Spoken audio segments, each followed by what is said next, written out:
Hey, how's it going, my coffee friends?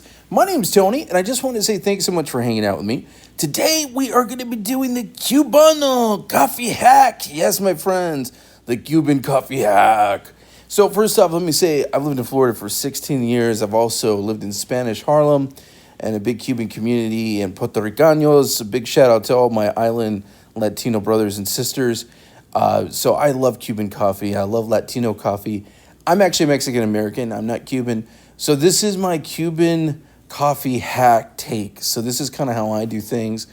I want to give a big shout out to Agogo for sending this out to me. They actually sent this mocha pot out for review. I cut my teeth on coffee of making mocha pot. My abuelita would make a mocha pot. It is definitely a Latino staple. You know, a good Italian house, a good Mexican house, a good Cuban house, Puerto Ricanos, everything. We're going to have the mocha pots. Usually here in Florida, you get the Cuban coffee, in South Florida or pretty much anywhere, that's really small. It's like cortado and all that. I like to do my own take. I like to kind of make it a little bit of like a macchiato style. So I'm going to kind of show you right now using this cool frother I got. That's just awesome. All links are part of Amazon, so definitely cool. Make sure you follow me on my Amazon storefront. The traditional recipe for a mocha pot is really super simple. It's one of the easiest things to use, and I really love this Agogo mocha pot because it comes with everything you need, and it also comes with the filters, and it is really a gem to make it with a filter too, especially if you want a really good, clean tasting cup of coffee. There's just no other way to say it. They have it in multiple colors. They have it in red, blue, and black.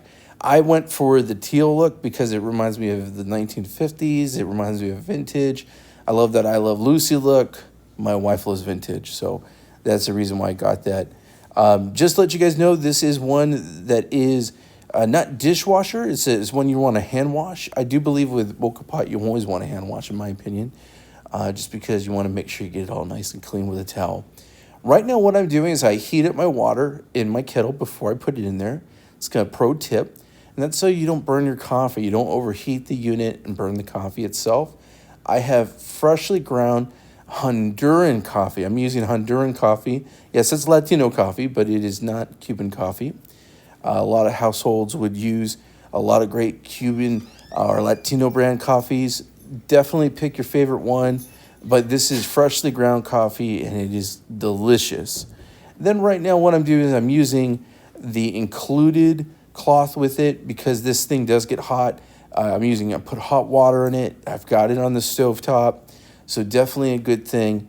And then what I do is I open it up to watch that first boil, because what I'm going to do typically with Cuban coffee is I actually filled a little tiny glass with some raw sugar.